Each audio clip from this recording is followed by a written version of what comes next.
Hey everyone, in this video I'll show you how to apply for jobs on Indeed in 2026. Yeah, once you know the steps, you can apply to jobs in just a few minutes right from your phone or computer. First, open the Indeed app or website and log into your account. You'll need an account to apply for most jobs. Next, search for the type of job you want using the search bar. You can enter a job title, skill, or company name. Now click on a job that interests you to view the full details, including requirements, salary, and job description.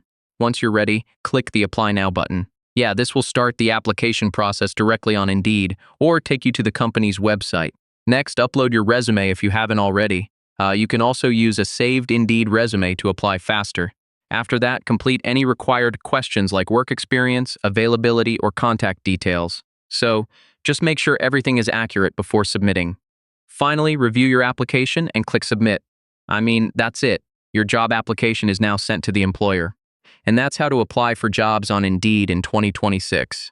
Hopefully this guide helps you land your next opportunity faster.